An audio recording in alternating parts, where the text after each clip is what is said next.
রায়ের বাজার শহীদ বুদ্ধিজীবী স্মৃতিসৌধ শুধু একটি স্মৃতি নয়, এটি জাতির বেদনা ও গৌরবের প্রতীক।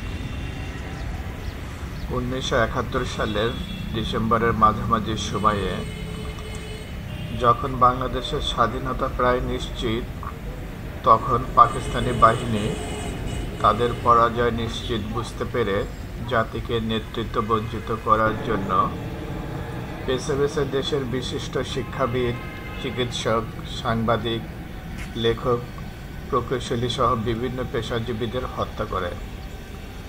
এ হত্যাকাণ্ডের প্রধান ঘটনাগুলোর একটি ছিল রায়ের বাজারের ইটখোলা।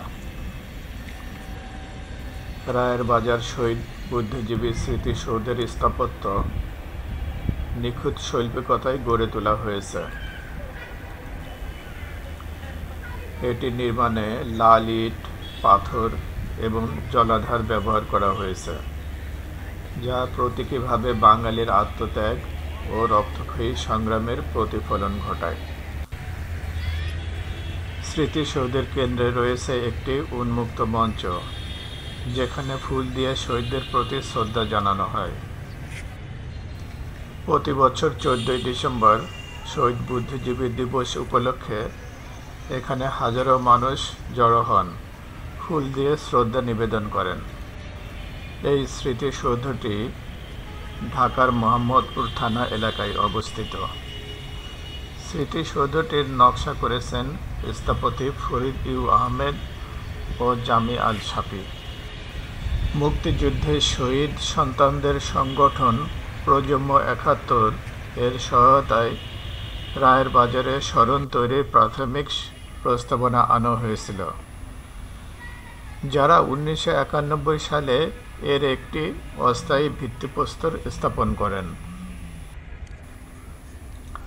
1993 সালে বাংলাদেশ সরকার হত্যাকাণ্ড সংঘটিত হওয়ার স্থানে এই স্মৃতিসৌধটি নির্মাণের সিদ্ধান্ত গ্রহণ করেন।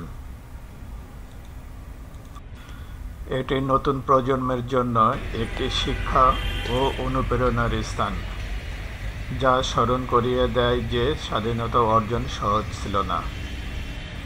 এটি আমাদের দায়িত্ব মনে করিয়ে দেয় যেন শহীদ বুদ্ধিজীবীদের আত্মত্যাগের মূল্য আমরা ভুলে না যাই। শহীদ বুদ্ধিজীবী স্মৃতিসৌধে যেতে হলে দেশের যে কোনো জায়গা থেকে প্রথমে ঢাকার মোহাম্মদপুরে চলে আসুন। সেখান থেকে রিকশায় সহজে যেতে পারবেন রায়ের বাজারের এই শহীদ বুদ্ধিজীবী স্মৃতিসৌধে।